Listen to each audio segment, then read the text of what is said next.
함께 읽으실 하나님의 말씀은 창세기 4장 1절에서 15절 말씀입니다. 함께 읽으시겠습니다. 아담이 그 아내 하와와 동침하매 하와가 잉태하여 가인을 낳고 이르되 내가 여호와를 말미암아 등남하였다 하니라.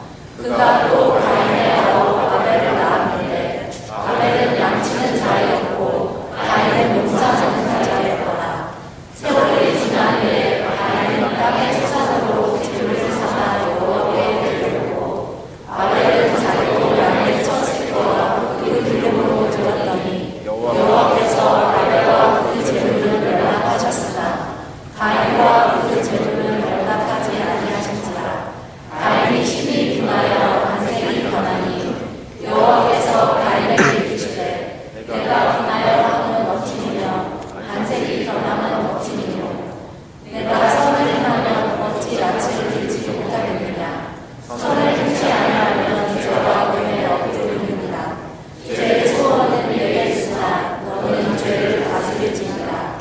가인이 그 아우 아벨에게 구하니라. 그 후 그들이 그를 했을 때 가인이 그 아우 아벨을 쳐 죽이니라. 여호와께서 가인에게 이르시되 내 아우 아벨이 어디 있느냐. 그가 가로되 내가 알지 못하나이다. 내가 내 아우를 지키는 자니이다. 가라사대 내가 무엇을 하였느냐. 내 아우의 개수가 땅에서부터 내게 호소하느니라. 땅이 그 입을 벌며 내 손에부터 내 아우의 피를 받았은즉 내가 땅에서 저주를 받으리니 내가 밭을 갈아도 땅이 다시는 그 효력을 내게 주지 아니할 것이요 너는 땅에서 피하며 유비하는 자가 되리라. 가인이 여호와께 고하되 내 죄벌이 너무 중하여 견딜 수 없나이다. 주께서 오늘 이 지면에서 나를 쫓아내시는즉 내가 주의 낯을 배우지 못하리니 내가 땅에서 피하며 유비하는 자가 될지라. 물은 나를 만나는 자가 나를 죽이겠나이다. 여호와께서 그에게 이르시되 그렇지 않다. 가인을 죽이는 자는 벌을 7배나 받으리라 하시고 가인에게 표를 주사 만나는 누구에게 들지 죽임을 면회하시니라. 이것은 하느님의 말씀입니다.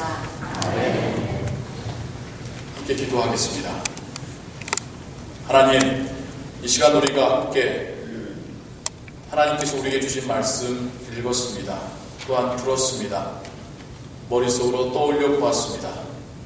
그 예전 아담과 하와의 가정에서 일어났었던 가슴 아픈 사건을 통하여 또한 그 모습을 통하여 우리에게 주시는 메시지가 있음을 믿습니다.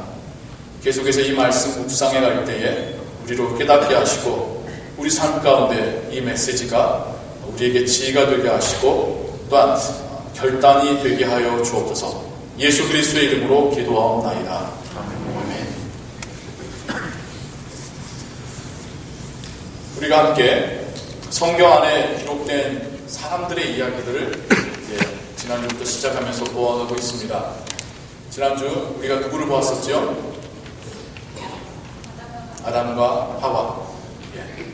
하나님께서 이 성경의 이야기를 시작하시면서 우리에게 보여주시는 아담과 하와라는 그 가정의 이야기, 하나님이 주시는 그 에덴 동산의 풍요로 하나님께서 맡기셨던 그 창조적인 사역의 동참, 이 모든 것이 아담과 하와가 얼마나 행복했고 뿌듯했었을까 우리가 충분히 상상해 볼 수 있지요.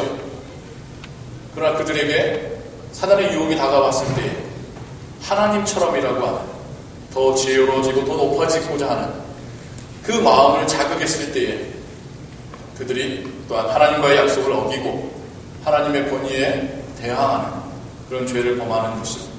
그럼에도 불구하고 하나님께서 그들이 자기의 죄를 인식하고 부끄러워 숨었을 때에 그들의 부끄러움을 가리고자 죄 없는 짐승을 죽여서 그 가죽으로 옷을 해 입히시는 하나님의 그 모습, 그 은혜의 모습, 그 사랑의 모습, 더불어서 아담과 하와에게 훗날 메시아가 뱀의 머리를 부술 것이라고 하는 이 모든 일의 근원이 되고 시작이 되었었던 사단의 그 결박을 풀게 하실 거라고 하는 그 약속에 그 이 가정에게 주어졌던 그 모습의 이야기를 우리가 함께 보았습니다. 그리고 이어지는 이야기예요. 여러분 한번 상상을 해보십시오.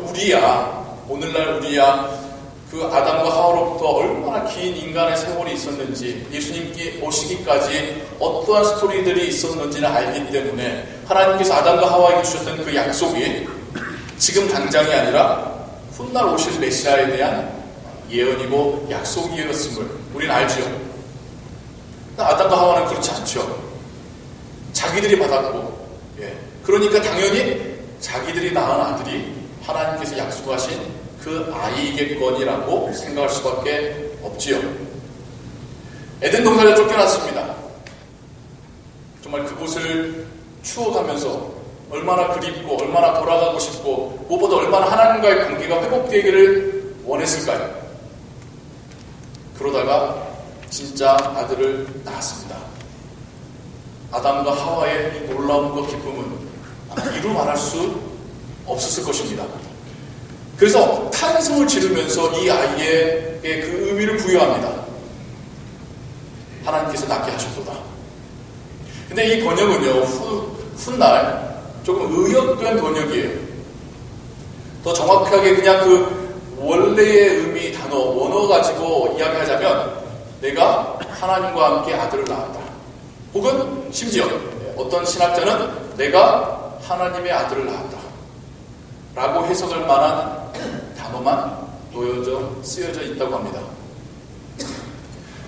그러니까 워낙 하나님에 대하여서 경외하고 하나님의 이름조차도 직접 부르지 못했었던 그 유대의 그 문화와 그 환경 속에서 이 원어를 해석할 때에 좀 더 순화시켜서 하나님의 은혜로 하나님의 도움으로 내가 아들을 낳았다라고 순화시킨 것이지, 원문을 보자면 내가 심지어 하나님의 아들을 낳았다, 하나님과 함께 아들을 낳았다, 그런 의미의 원어가 적혀져 있답니다.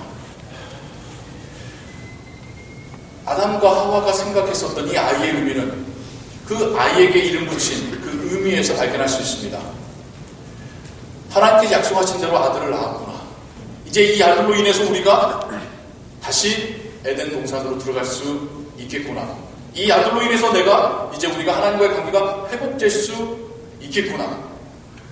그 아들에 대한 그들의 기대감이 얼마나 컸을까요? 얼마나 컸을까요? 그리고는 아들을 또 낳습니다. 그런데 변화가 없는 거예요. 그럼에도 불구하고 아담과 하와는 이 첫 번째 아들에게 엄청난 기대감을 가지고 그를 성장을 시켰던 것 같습니다. 그 사이의 이야기는 성경이 많이 이야기하지 않고 있어요. 그리고 때가 차면 이제는 이 두 아들이 각각 자기의 소산물로 하나님께 제사 드릴 수 있는 나이가 되었습니다. 어릴 때야 부모님이 하는 걸 보고만 자랐겠지만 이제 장성하여서 각자 자기의 기업이 생겼으니, 자기의 일터가 생겼으니 거기서 나온 소산물로 하나님께 이제 자기의 부모님들이 하셨던 것처럼 하나님께 제물을 드리는 때가 되었습니다. 형은 형대로, 동생은 동생대로 하나님께 제물을 드리죠. 제사를 드립니다. 근데 성경이 가인의 제사는 하나님께서 받지 않으시고 아벨의 제사만을 받으셨다. 어떤 모습이었을까 성경이 말하진 않지만 굳이 엘리야 선지자 때의 이야기를 비추어 보건대 하나님의 불이 내려와 그 제물을 태워가시는, 그걸 가져가시는 그런 모습으로 가인과 아벨은 각각 내 제사는 안 받으셨네? 저 동생의 제사는 받으시네? 라고 분명하게 분간할 수 있었겠죠. 그리고는 가인이 매우 불편해합니다. 매우 불편해합니다. 충분히 우리가 예상해 볼 수 있는 상황이죠. 우리가 상대적으로 다 안 받았으면 하나님이 오늘은 그냥 지나가시나 보다, 하나님이 아직은 우리에게 마음을 안 여셨나 보다 생각하실 수 있는데, 분명히 하나님의 불은 임했는데, 하나님의 응답은 임했는데 누구에게는 응답했고 누구에게는 응답하지 않았다고 한다면 상대적으로 기분이 나쁠 수밖에 없겠죠. 가인의 안색이 매우 안 좋아집니다. 이때 하나님께서 결정적인 말씀을 가인에게 해주셔요. 네가 선하게 행하였다면 내가 왜 그 제사를 받지 않았겠느냐. 죄가 너의 집 문 앞에 엎드리고 웅크리고 있느니라. 그러나 너는 죄를 다스려야 하느니라. 의미심장한 말씀을 해 주십니다. 여기서 우리가 이렇게 해석들을 많이 하죠. 아벨의 제사는 피가 흘려졌고 짐승이고, 우리 예전에 한국에서 고기를 잘 못 먹던 시절에는 고기 반찬이면 좋은 반찬이었잖아요. 하나님께 고기 제사를 드렸고, 여기는 야채로 곡식으로 제사를 드렸으니까 하나님께서 안 받으신 거다. 피가 있고 없고 있는 차이다. 꼭 그렇게만 보기에는 조금 우리가 불편한 요소가 있어요. 꼭 피가 있어야 돼. 물론 거기서의 피는, 생명은 예수 그리스도와 연결되기 때문에 충분히 이해는 되지만 어거지로 붙인 면이 없잖아 있습니다. 뒤집어서 한번 볼까요? 우리 불편해하는 우리 입장에서 볼까요? 양이 키우기가 쉽습니까? 곡식을 키워서 수확하기가 쉽습니까? 우리 집 여러분 미국에서 다 뒤뜰에서 채소 한번 길러 보셨지요? 얼마나 힘듭니까? 밭 가셔야 되죠. 자갈 빼내셔야 되죠. 잡초 뽑아내셔야 되죠. 씨 사다가 뿌려야 되죠. 거름 줘야 되죠. 물 줘야 되죠. 토끼가 와서 뜯어먹지 않도록 쫓아내셔야 되죠. 또 자라면 또 다 하나하나 일일이 손으로 따셔야 되죠. 어려운 거는 곡식이 더 어렵습니다. 양은 방목하면 돼요. 그럼 지가 알아서 먹고 물 먹고 풀 뜯어먹고 자라니까. 정성, 거기에 들여진 어떤 그 정성으로 따지자고 한다면 곡식이 더 많이 들여지는 겁니다. 근데 왜 하나님은 이 제사를 받으시고 이 제사를 받지 않으셨을까? 하나님의 말씀에서 우리가 그 의미를 이해한다면 그 제사뿐만 아니라 그 삶의 모습이 선하지 않았었다라고 하는, 내가 제사의 자리에 와서 제물만 드린다고 해서 내 제물, 내 제사, 내 예배를 받으시는 게 아니라 이미 나의 삶 자체가 선할 때에, 나의 삶 자체가 하나님을 기억하고 하나님을 생각하고 하나님 말씀에 순종할 때에 나의 제사가, 나의 예배가 하나님께 받아지는 겁니다. 우리도 마찬가지입니다. 일주일에 6일 세상에서 세상의 방법대로 살다가 주일날 와서 출석부에 출석 호명할 때 손들었듯이 예배 참석하고 마치 입장료 내듯이, 마치 세금 텍스를 내듯이 하나님께 헌금을 드린다고 해서 하나님께서 그것을 받으실 것이냐, 나의 예배를 받으실 것이냐? 아니라는 겁니다. 나의 예배를 받으실 하나님은 나의 삶을 먼저 보신다는 거예요. 재물 때문에 우리를 구별하시고 가리시는 하나님이 아니라 나의 삶을 보시며 나의 제사를 받으시는 하나님이시라는 거죠. 그리고 하나님은 가인에게 회복할 기회를 주십니다. 거기서 당장 끝장을 내시는 게 아니라 네가 왜 나에게 연락받을 제사를 못 드렸는지를 생각해봐. 그리고 가인의 마음에서 일어나고 있는 변화를 하나님 이미 감지하시고 경고하십니다. 죄가 너의 집 문 앞에 있다.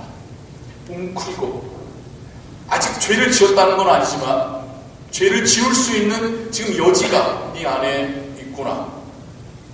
네가 죄를 다스려야 할지니라.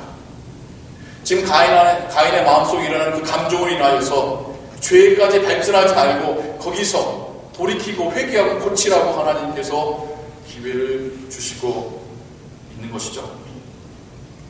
하지만 가인은 하나님께서 원하시는 방향이 아닌 오히려 반대 방향으로 더 나아갑니다. 고의적으로 동생을 죽이죠. 들로 나아가자.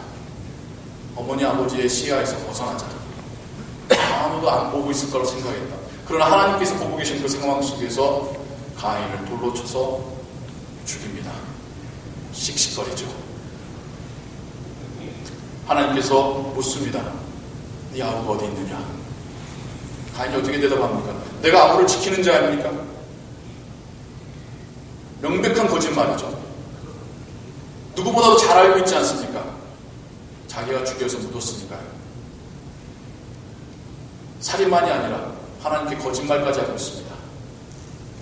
그의 아버지 어머니 하와 아담은 하나님께서 금하신 것을, 그 죄를 범하고 났을 때 하나님께서 물으실 때에 그 죄를 고했습니다. 최소한 하나님께 거짓말하지는 않았습니다. 그러나 이제 그 자녀의 가인은 더 큰 죄를 짓고 이제 하나님께 거짓말까지 하고 있는 것입니다. 자녀 세대로 그 죄가 더 커져가는, 더 악해져가는, 발전되어가는 모습을 우리가 가인에게서 보게 되는 것이죠. 가인은 어쩌다 이렇게 됐을까요? 가인은 어쩌다가 이렇게 하나님 앞에서 이렇게 되었을까요? 무엇이 그로 하여금 이렇게 만들었을까요? 가인이 어떤 아들입니까? 아버지 어머니의 기대와 사랑 속에서 자란 아들입니다. 그냥 보통의 아들도 아니고 하나님께서 너를 우리에게 주셨다.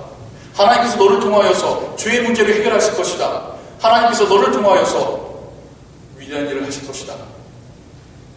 신앙의 교육을 받으며 자란 아들입니다. 그게 불편하게 여길 수 있겠지만 오늘날 우리에게 모태신앙과 비슷하다면 비슷한 거 아닐까요? 자라면서부터 너는 하나님의 자녀야. 하나님께 너와 함께 하실 거야. 하나님께 너를 축복하실 거야. 그랬던 가인이, 그 누구보다도 신앙적이고 그 누구보다도 사랑이 많아야 될 가인이 왜 이렇게 변했을까요?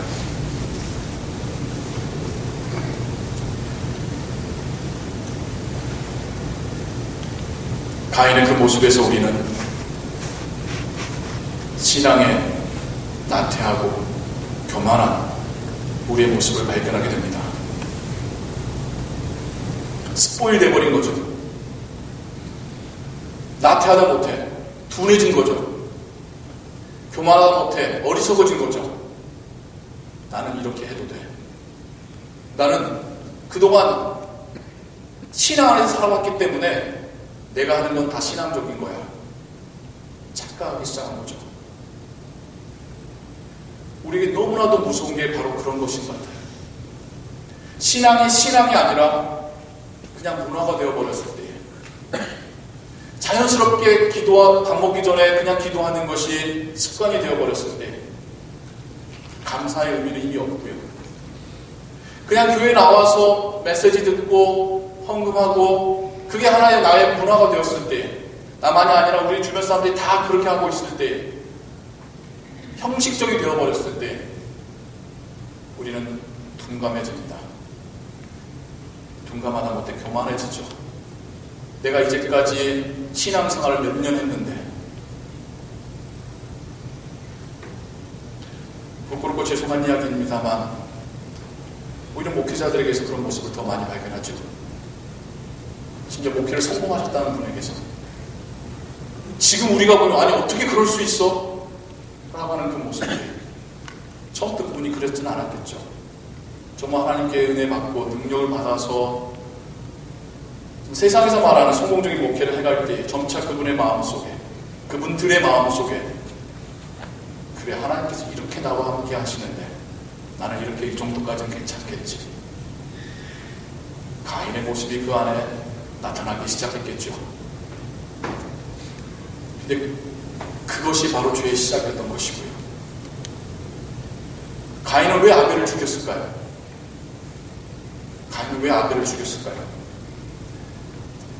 질투만으로 이해하기에는 조금 부족해요. 안 그렇습니까? 질투하면 그 꼴을 안 보면 되잖아요. 왜 죽이기까지 했을까요? 그의 어리석음은 그가 죽어야지 이제 하나님 내 제사를 받겠지라고 하는 그런 생각도 있었겠죠.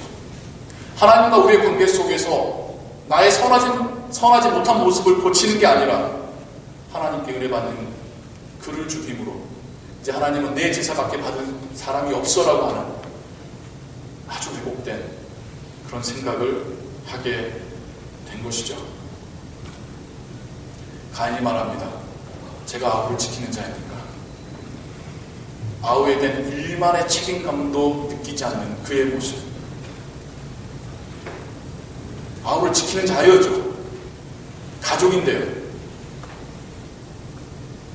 우리는 가인의 그 메시지에서 오늘날 우리의 모습 또한 발견해야 합니다. 하나님께서 우리에게 내가 네게 부탁한 그 불쌍한 자들은 어디 있느냐 물으실 때 그 사람들과 내가 무슨 상관입니까? 라고 오늘날의 크리스찬들은 대답하고 있습니다. 내 가족은 지킬지언정 하나님께서 우리에게 부탁하신 아직 영생을 받지 못한 자들, 아직 삶의 문제가 해결되지 못한 그들을 향한 하나님의 질문에 그 사람들과 제가 무슨 상관입니까? 제가 우리의 가정이 먼저 여기서 잘 먹고 안전하게 사는 게 첫 번째 아닙니까? 민족적으로나 사회적으로나 전혀 관계없지 않습니까? 라고 대답하는 우리의 모습이 어떤 가인의 대답과 너무나도 흡사합니다.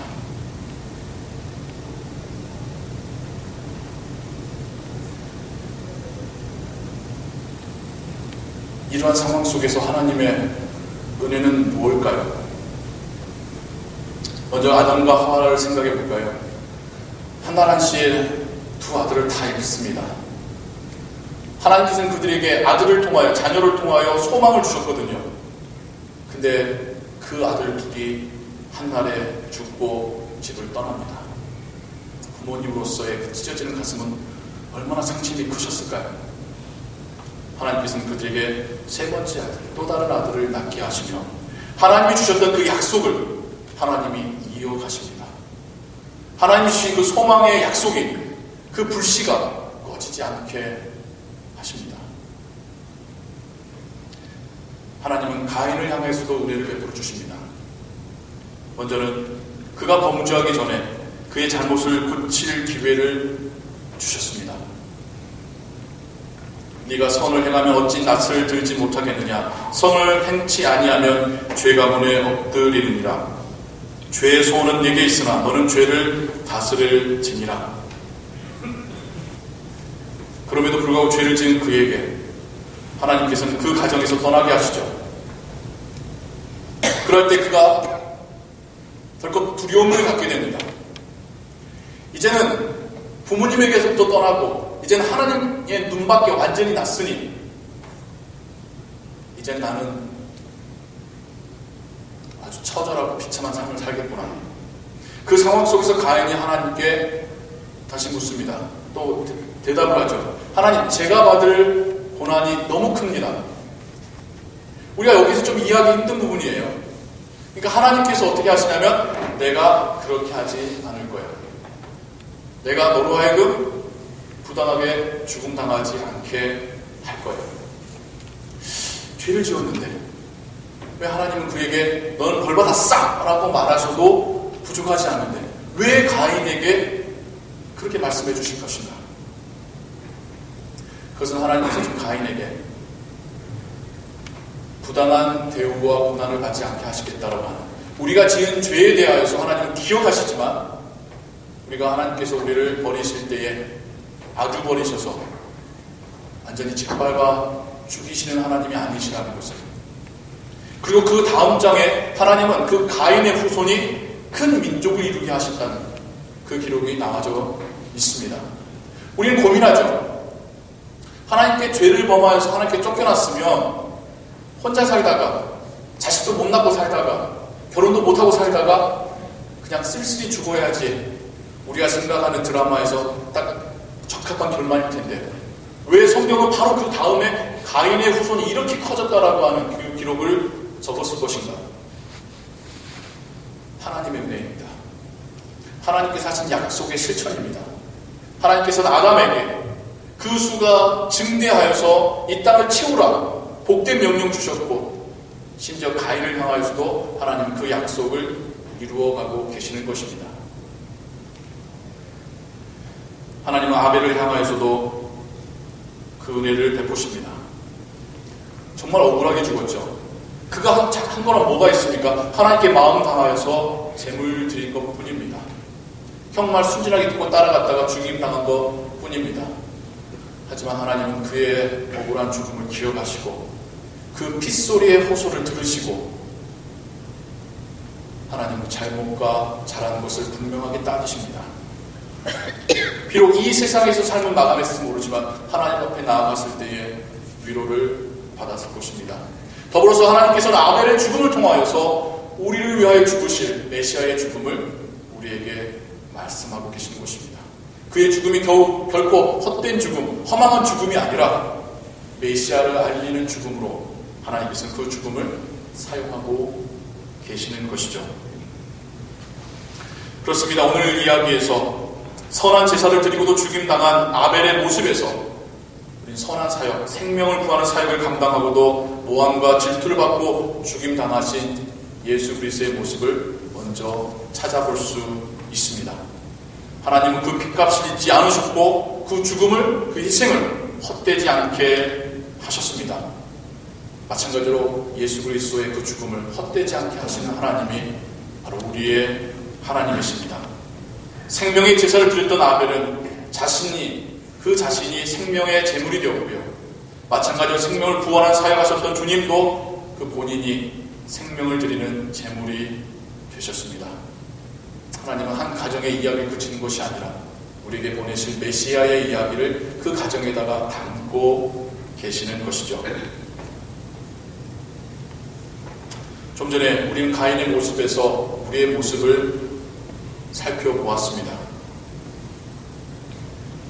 신앙이라고 하는 문화에 젖어서 나태하다 못해 나는 이렇게 해도 괜찮겠지라고 하는 그 교만함이 우리에게 있지는 않는지, 하나님 중심의 신앙이 아닌 자기 본인 중심의 신앙이진 않는지, 감정을 이기지 못하고 폭발하는 그의 모습에서 우리의 모습이 있지는 않았는지, 이웃에 대한 무관심이 바로 우리의 모습이진 않는지, 우리 안에 가인은 없는지 우리 함께 살펴보았습니다. 우리에게도 하나님의 은혜가 있습니다. 가장 큰 은혜는 그렇게 메시아가 우리를 위하여 죽으실 거라는 것을 하나님 우리에게 말씀하고 계신 것입니다. 메시아가 죽으심으로 우리의 죄가 용서받을 거라는 것을 하나님은 말씀하십니다. 그리고 하나님께서 그 약속을 기필코 이어가시고 이루실 거라는 것을 성경은 우리에게 말씀하고 계십니다. 아담과 하와에게 주셨던 은혜처럼 우리에게 베푸신 구원의 약속을 이루시는 하나님, 그분이 바로 우리의 하나님이십니다. 가인에게 주셨던 은혜처럼 우리로 하여금 죄에서 돌이켜 회개할 기회를 주시는 분이 우리의 하나님이십니다. 아벨에게 주셨던 은혜처럼 혹 우리가 이 세상을 살면서 신앙을 이유로 핍박받을 때에 그것을 결코 잊지 않으시고 우리를 위로해 주시는 하나님, 그분이 우리의 하나님이시고 우리에게 베푸시는 하나님의 은혜입니다. 우리의 삶 속에서 가인과 아벨을 계속해서 묵상해 가기를 원합니다. 내 안에 가인의 모습이 없는지, 그럼에도 불구하고 나에게 베푸신 하나님의 은혜가 무엇인지 묵상할 때에 우리의 삶이 하나님과 동행하는 삶 되기를 주님의 이름으로 축원합니다. 기도하겠습니다. 하나님 아버지, 가장 원시의 가정으로부터, 첫 번째 가정으로부터 하나님의 복음을 듣습니다. 그곳에 일어난 인간의 죄악을 봅니다. 동일하게 지금 우리 안에 있는 연약한 모습을 하나님 앞에서 인정합니다. 그럼에도 불구하고 우리에게 베푸시는 하나님의 은혜에 감사하며 고백합니다. 하나님, 우리의 예배가 하나님께 드려지는 예배 되기를 원합니다. 하나님께서 받으시는 예배 되기를 원합니다. 이 시간에 부르는 찬양만이, 하나님께 드리는 헌물만이 제물이 아니라 우리의 삶 자체가 하나님께 드려지는 예배요 제사라는 사실을 깨닫게 하시니 감사합니다.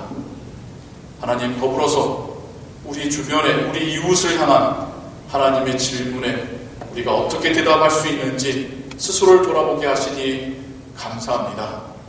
하나님, 그렇습니다. 하나님께서 우리에게 맡기신 자들을 우리는 지키는 자요, 돕는 자요, 하나님께 인도하는 자들입니다. 더불어서 우리 안에 교만한 모습이 없는지, 순간적인 감정을 폭파하고 있지는 않는지 하나님께 두렵고 떨리는 마음으로 묻습니다. 하나님, 우리가 주 예수 그리스도의 모습을 닮아 온유해지고 사랑과 인내가 풍성해지는 하나님의 자녀 예수 그리스도의 제자 되게 하여 주옵소서. 모든 것 주께 의지하며 예수 그리스도의 이름으로 기도하옵소서.